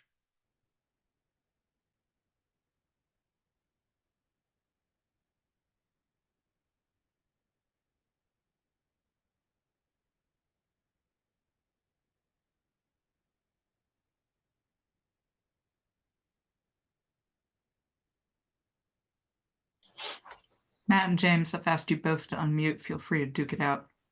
Are you going to include provisions for EV charging? Oh, sorry, I'm reading the, oh, perfect. There are actually questions. Are there any units for sale? These are all leased. These are all leased. Yes, these are all for rent. And are we going to include provisions for EV charging? Yes, that's mandated by the city. So we, per code, we do have to provide EV stalls. And in this, we are providing approximately 78 EV stalls. So that includes 20% that are EV ready. And then we have about so-called 64 that are EV ready. So we run all the conduit, we pay for the conduit so they can install a charger extremely quickly if we have the demand. And then we have approximately 13 that are installed, ready to be installed, and that will be installed in the community. To be honest, this is, right now we're in design review. We know that there's actually more market demand than the 13 that are being required. We will most likely be installing more than 13. And so we'll keep that ratio where we'll keep the ratio of the EV ready, but we'll most likely install, I can almost guarantee we're going to install more than 13. That would fill up very quickly. How will we get a hold of the team? I mean, we can get, I mean, you can email me. I'm very used to having neighbors email me, and I'm not shy to put my information out there. I'll actually type my email right now into the chat. And so if there is, oops, I sent it to Amy, but maybe Amy can send, oh, I'll send it to everyone. But this is my email. And if there are any concerns, especially when we start construction, this is something that, you know, we get all the time, and we want to make sure that we're being good neighbors as we get these big projects going. So if there's any interruption or anything like that, feel free to email me. I'll make sure it gets to the right person, which is usually our on-site construction teams. Hopefully that answers the question. Hopefully. Yeah, I had a quick question. So I think like, where was did you say the location of that place that ran out of parking at 70% occupancy? Yeah, well, I didn't, but it's Slate Apartments. Okay. Yeah. Is that 9th South and 200 West? Yeah. Okay. So it's like right in that same neighborhood. Yeah. Yeah, and to be fair, you know, the whole dollar rents on those are already so low to begin with, which is really what enticed people to rent those apartments. It slowed down the velocity, but it still kept up, because what happened was that and we know those guys well. They're great, and they genuinely care about the community. They genuinely care about these projects. What we understand is that it slowed down pretty substantially once they hit a parking issue, but then they were able to concede the rents, meaning they were able to make them cheaper to be able to entice people and say, hey, you may not have a parking spot, and you'd have to figure out how that's going to work for you.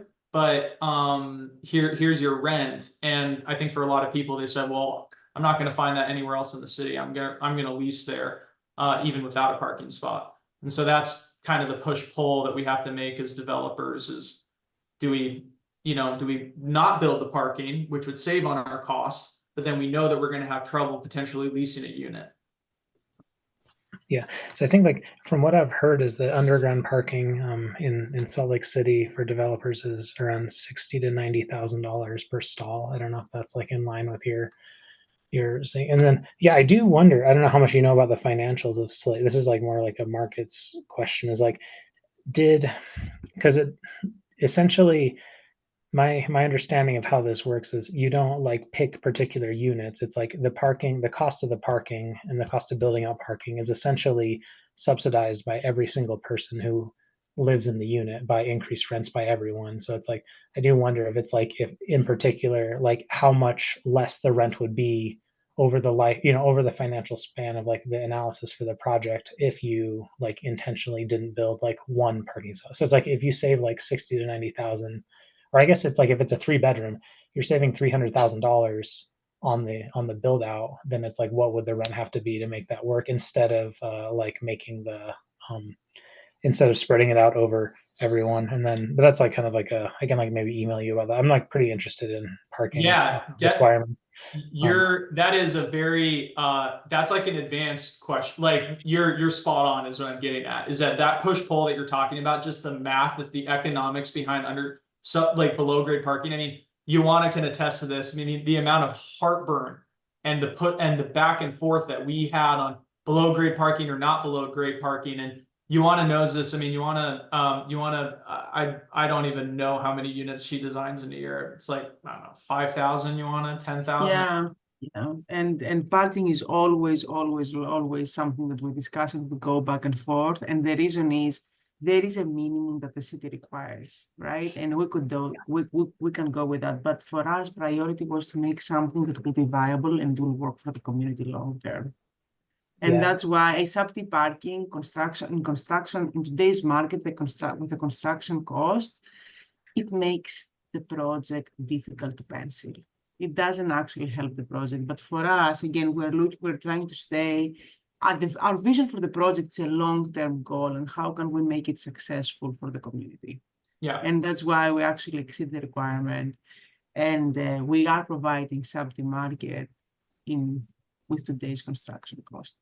And this is I'm glad you brought that up, Ioana, because outside of just the zoning, but if you guys are familiar with it, there's this concept around opportunity zones. This is a designated opportunity zone. This is basically there are underlying incentives from an investment standpoint to actually invest for the long-term vision, the long-term future for these projects.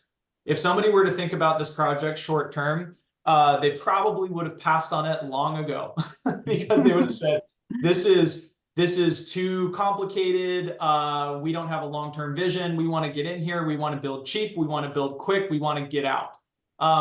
That is not the Boyer Company model. That's just not how we think. It's not how we operate. Yeah. So when we think about this project, we are thinking about it for the long term. This is a community that will stand the test of time for 50, 60, 70 years. That's how we intend to build it. That's how we're thinking about it.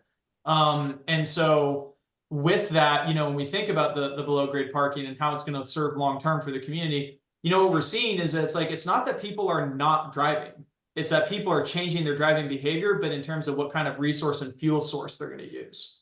So we want to make sure when we're thinking about parking, we're thinking about constraints on electrical capacity right now. Yes. More so than whether or not people are going to drive. So that's something. But there is a question: are there particular city policies that we could advocate for changing so that we can have more infill development in the neighborhood? A lot of the zoning in and around here, and Amanda can chime into that. Amanda's candidly way more qualified on this because she actually sees the type of applications that are coming in. So in terms of policies and planning, I'd probably direct it back to Amanda. I will put in a plug that what you're seeing in Salt Lake is actually because of the types of policies that have been passed that have allowed for multifamily development. There are a lot of apartments that are coming up. For a lot of people, that's really hard to see. Some of them are nicer than others, and it really is changing the character of a lot of these neighborhoods. But I can tell you firsthand that all of these apartments are becoming more affordable as more availability comes onto the market. And I don't, you know, I'm not a build as much as you can, build whatever you can. There has to be reason. And hopefully if you connect with Amanda and you can understand that that's really not how we approach things. We really do want to build for the long term. We want to build carefully and thoughtfully, but building more housing has had a substantial effect on increasing housing affordability in the city. It doesn't look like that when you look at Post Apartments or Liberty Sky or anything like that, and you see $2,000 rents. But what you don't see is that basically the people that are going in and paying the $2,000 was living in an apartment that they were paying $1,600, and it was maybe a little bit older. And so the person paying $1,600 that all of a sudden got a raise and is making a lot more money now through COVID or whatever, they go into the brand new apartment, they pay $2,000 because of the cachet or the brand or whatever, the amenities. They just freed up that apartment at $1,600. What happens then is that the person that's in that older project, they actually have to drop the rents even further to attract people into the project. So we are seeing this in real time in the city. With all of these apartments coming online, the rents are coming down across every single income spectrum that we can see. They are coming down. Not good for developers that thought that rents are going to keep going at 20%. Right now, rents have gone down. I actually, salient to this conversation, the most in the city has been in Ballpark, approximately 5 to 7%. Primarily on studios and smaller one bedrooms. And so they have gone down. They have become more affordable in Ballpark almost specifically. And in other areas of the city, it's completely flat. And they've been flat for more than a year now. That's what we're seeing in the data and confirmed by a lot of operators.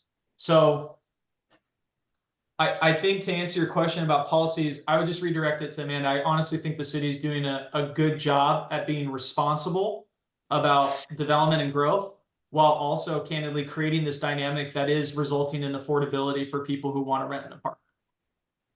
Yeah, the only thing I'll add to that is not directly to infill, but we have a handful of different ordinances coming through city council right now. We have an adaptive reuse ordinance. There's we had the affordable housing ordinance incentives that just passed. But at the end of the day, the infill development really comes down to the property owner and you know, if they'd like to redevelop their property. So, you know, we can only offer incentives and then also offer what's the word, just more streamlined processes. So with adaptive reuse, affordable housing, there's a more streamlined process, and the hope is that, you know, we get these great projects and it doesn't take months on end to approve them if they meet X, Y, and Z standards. So we are all for infill development. That's most of what we see. So we're definitely supportive of that.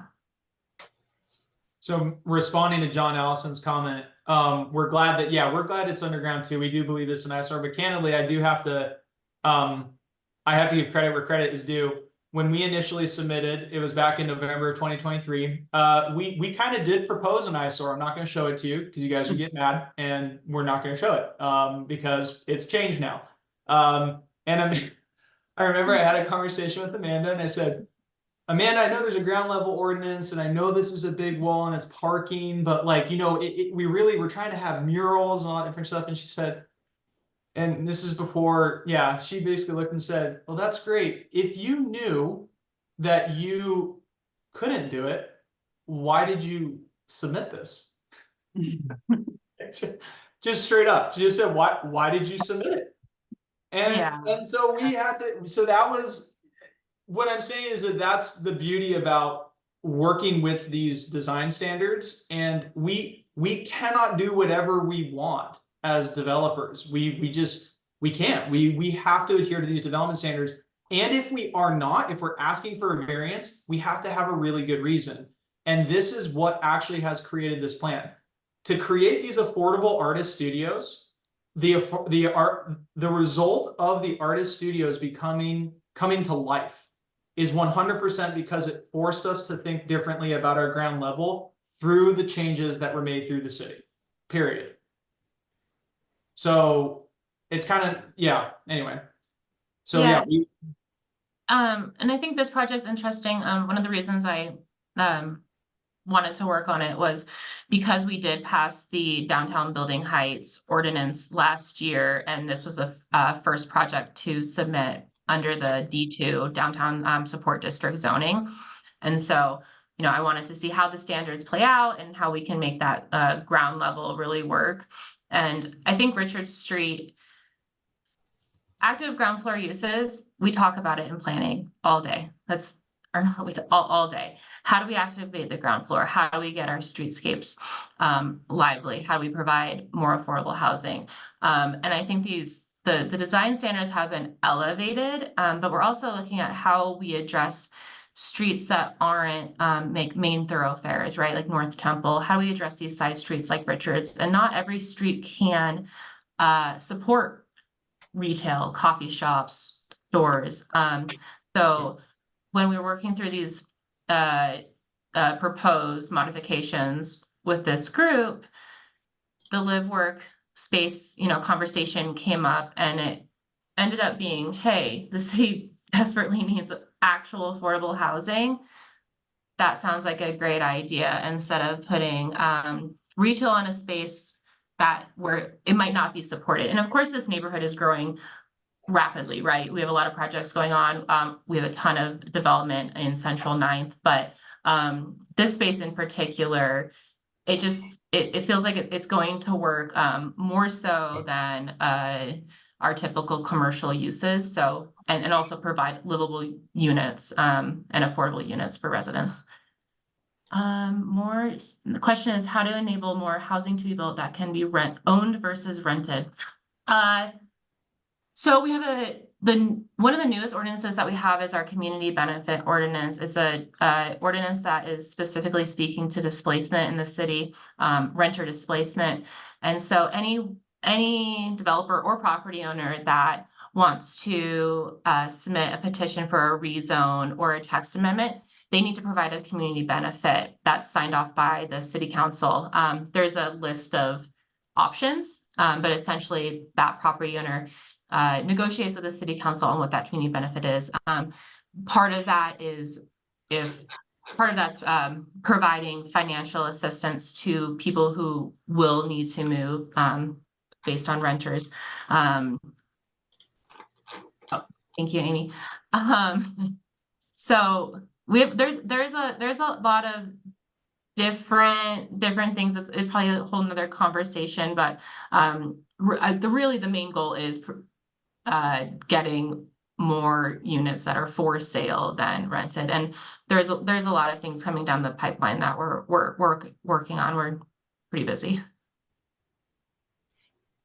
Yeah, this is such a hot button issue though. I mean, it's seriously, Amanda, to everything you're saying, there is so much that goes into that issue of why these are for rent versus owned. I would be happy to talk offline with anyone who's really interested in the subject, because I don't know how I ended up in the development business. Candidly, it's really fascinating, and there's never a dull day, but this is like a real issue, because what's happening is that we're going to have potentially, Amanda and I have talked about this, we may potentially have a complete lost generation of people that cannot own. And it's not because developers make more money from rental apartments. It's literally not. Condos are actually, condos well executed, you can do extremely well financially.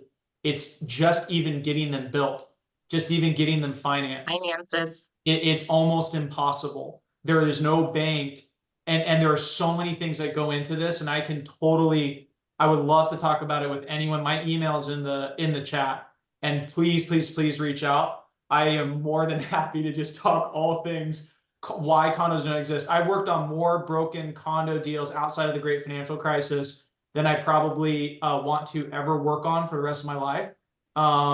It was so bad. And I just have a lot of different anecdotes, and I'd love to kind of just share them and talk about it. But it's a real issue, and it's we're trying to make a dent where we can. I think, you know, there is definitely data that's showing that at least people are having housing options as we're creating more supply, and it's putting pressure on things, but it's not changing the fact that homes and like owning your home is becoming an increasingly completely unattainable goal for an entire potentially an entire generation, and it's really scary. So Utah, I think, was just ranked the second most unaffordable single family market in the country. Nikolai, I am really looking forward to following up with you on this a great deal. I've spoken with Steve Waldrop, the governor's housing czar, for lack of a better, and I've talked with him about, you know, the governor's initiative on affordable housing, and first-time home buyers is focused on, yet again, single-family homes. And I said, we can't leave TOD, transit-oriented development, out of this equation. That's a mistake. That leaves neighborhoods like Ballpark or any denser housing out of the equation. That is not a good idea. So yes, I would be delighted to loop you into any further panels like the one that ran in April. I think this is, you know, one of the most important policy discussions that's happening right now that will govern the future of the middle class in Utah. No, nationwide. Nationwide, but truly nationwide. And I really look forward to it. Please reach out anytime. I get really I love talking. I feel emotional about it, and I can tell you do too. Yeah, no, I do. I mean, I do. I just, yeah, it's no, I talked to my medical students about it in the sense of like, this is going to dictate the future of your patients' care, because it'll dictate whether or not they have resources when they face an economic crisis in their own healthcare.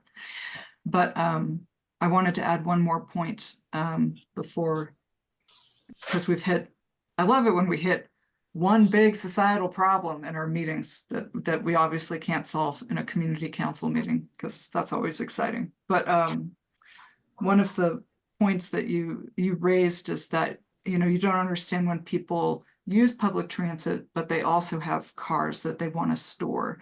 And I wanted to point out that there are some large employers in Salt Lake City and the area that demand that their employees sign agreements about their ability to get to work at certain times of day and to get to work in a speedy manner. For example, when public transit doesn't run, for example, or, you know, maybe they need to visit multiple sites in the course of their shift. And I'm happy to give you a couple examples of that. But that's one of the reasons. And we've got folks who live in the neighborhood who work for some of those large employers. Wow. Okay. Yes.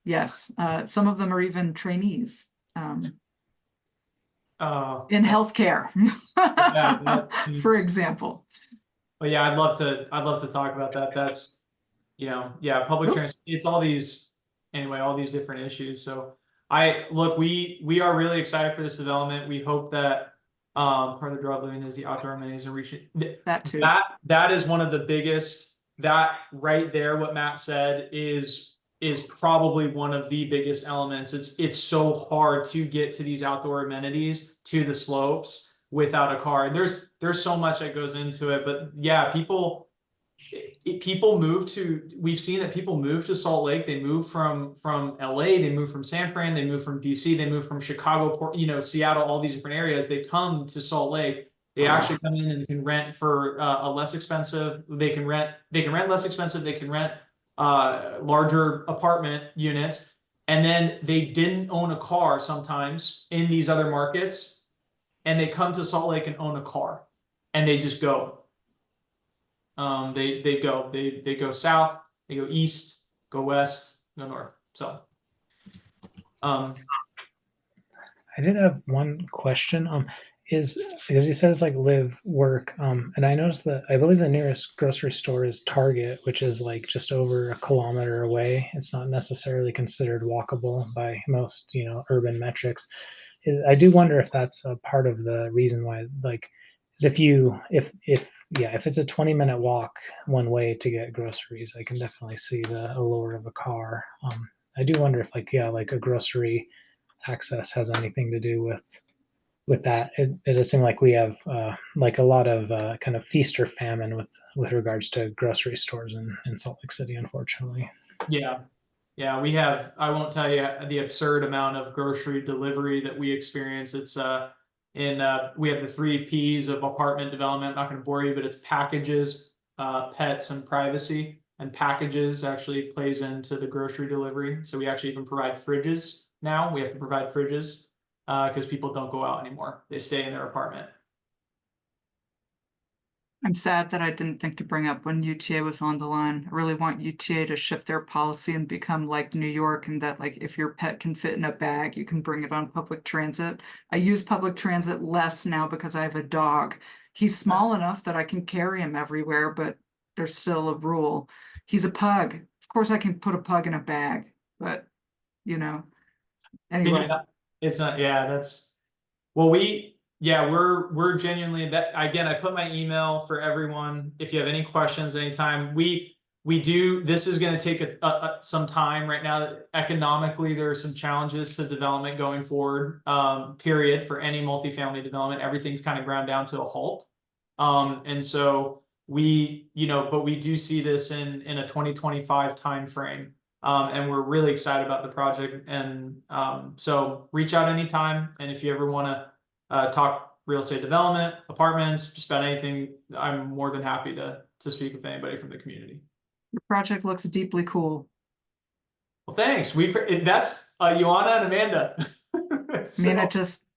I'll try to talk to people who are more skeptical, but it seems pretty cool. Yeah, well, that's great. Ioana, and Amanda, you guys deserve all of the credit on that. So the only thing I'm going to say is that Amanda's feedback was super helpful, and I definitely think that the project improved significantly throughout this process. And Amanda, I've told you before, but we really appreciate all your help and support on this project. Tough but fair. Move forward, you guys. All righty. Thanks very much for signing on and chatting to us about your project, but also some of the bigger questions. It's very kind of you to spend time.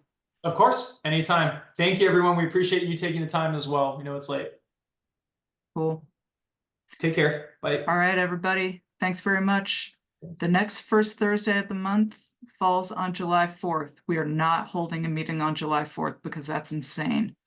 So please go enjoy or hide from the fireworks on that day, depending on your preference. There will be plenty, especially happening right here. Have a good one, everybody.